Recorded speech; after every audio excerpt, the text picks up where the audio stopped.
Welcome to Variant. It's been a while since we've done an alternate versions episode, so today we're going to talk about several versions of one of my personal favorite female heroines, Batgirl.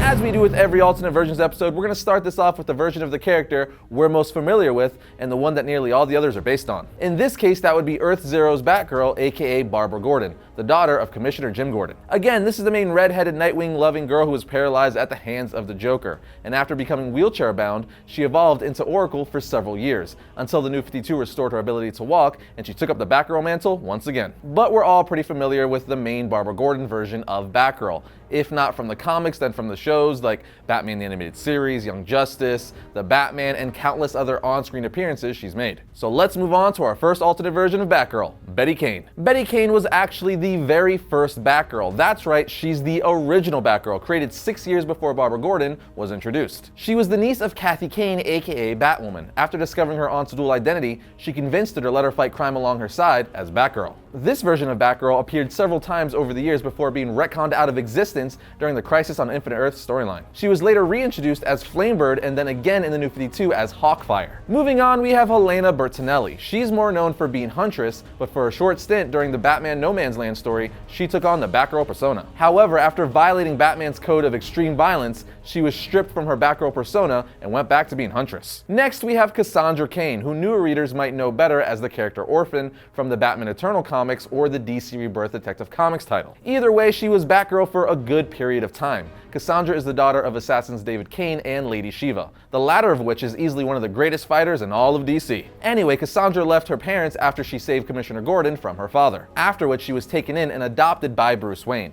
This man sure does love his orphan sidekicks, and she was no exception. Eventually, with both Batman and Oracle's blessing, she became the new Batgirl. Cassandra gave up the role of Batgirl after Bruce had apparently died, passing the torch to the next Batgirl on our list, Stephanie Brown. Stephanie Brown is the daughter to the villain Cluemaster, and is probably better known to most fans by her other crime-fighting persona, Spoiler. She wasn't Batgirl for very long, but still became popular amongst fans and had the distinction of being the only blonde Batgirl. She also became Robin for a short time, making her the only female Robin in main continuity. Keeping things moving, we have Earth 43 Batgirl from the Countdown Presents The Search for Ray Palmer, Red Rain. On this Earth, Barbara Gordon became a vampire after being bitten by the vampire Batman. She then goes on a date with Dick Grayson, who wanted to know more about vampire Batman, after which she lured him into an alley and went all vampire on him, trying to bite him. But Grayson was of course prepared and put a stake right through her heart before she had a chance. Next, we have the Elseworlds thrill killer Batgirl and Robin. In this world, Barbara Gordon is a wealthy and rebellious young woman in the early 1960s who inherited her mother's fortune after she was murdered. Her relationship with her dad, Commissioner Gordon, is also pretty rocky due to the unsolved murder of her mother. So she uses her new wealth to buy Wayne Manor, as the Wayne's fortune had been lost during the Great Depression,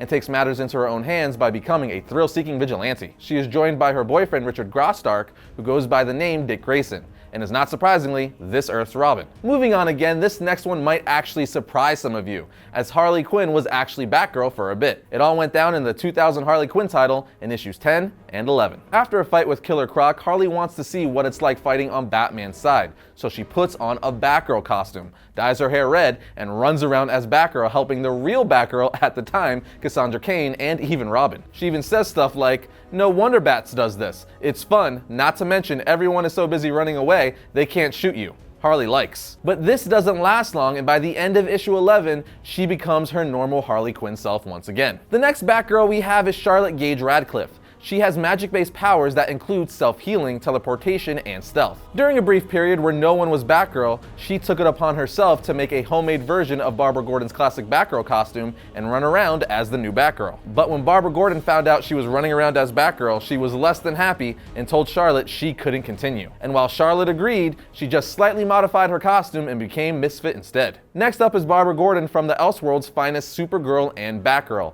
In this one-shot comic, Barbara Gordon is a wealthy novelist and a darker and more brutal version of Batgirl, as she lives in a world where Batman and the Man of Steel do not exist. Another reason this version of the character is darker than her mainstream continuity is due to Jim Gordon being dead. The cool twist is that Bruce Wayne not only becomes her foster brother, but also serves as her Alfred. It's a pretty interesting take on the character. But moving on yet again, we have Batgirl Beyond. As her name implies, she's the Batgirl from the Batman Beyond timeline. In this timeline, Barbara Gordon is the police commissioner of Neo Gotham. As for the new Batgirl, or Batgirl Beyond, her name is Nisa. She's a 15-year-old girl who wanted to put a stop to riots and crimes in her neighborhood, Crown Point.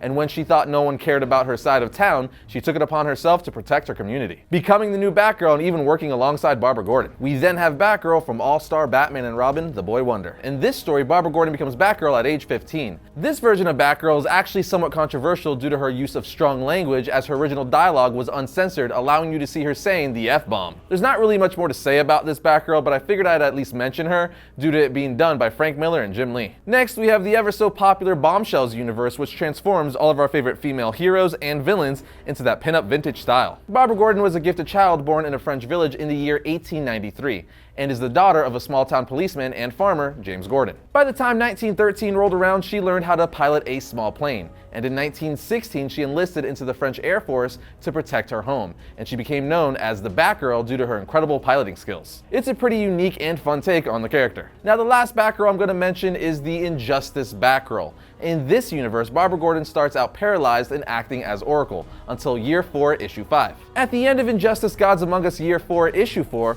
Oracle calls Lex Luthor saying, "We can't wait anymore, I need your help." To which he says, "Correction, the world needs my help." Basically, Batman needs as much help in the field as he can get, so we find out she called Lex Luthor to cure her paralysis and make her able to walk again. Lex tells her the surgery is risky and could possibly lead to permanent damage, including complete spinal paralysis or sensory function and even death. But she doesn't care and goes under the knife anyway. It's an extremely painful process, but in the end, it works and she becomes Batgirl once more. And with that, my friends, our list comes to an end. I didn't mention every single version of Batgirl, but we did touch on the most prominent ones. Now it's your turn. Let us know what your favorite comic versions of Batgirl are in the comment section below. First up for Wednesday, June 13th, we have the Immortal Men Issue 3. The Batman Who Laughs is easily one of the coolest things to come out of Dark Knight's Metal, and he's making his return in this issue. Now we have The Flash Issue 48. Barry Allen and Wally West are brought to the future to stand trial for the murder of Eobard Thawne, but the terrible truth is uncovered when they reach the court. Here we have Deadpool Assassins Issue 1. Deadpool's quest to beat the rest continues, and this time he's squaring off against the Assassin's Guild in the Big Easy. Here we have Thor Issue 1. Thor Odin's son has finally regained his mantle, and with it, a wild new world of trouble on his mighty hands. And finally, we have the Man of Steel Issue 3. The merciless killer and zealot calling himself Rogol Zar has searched the cosmos for Superman, and when he reaches the Fortress of Solitude, his actions will cut Superman to the core. And that's going to bring another episode of Aaron to a close, but remember to follow us on all our social media platforms like our Instagram, our Twitter, our Facebook, and check out our website. Links for that are in the description below. Also, if you like the channel, be sure to subscribe and then hit the bell next to it so you're notified whenever we upload a new video. But other than that, I'll see you guys next time when I talk about all things comics.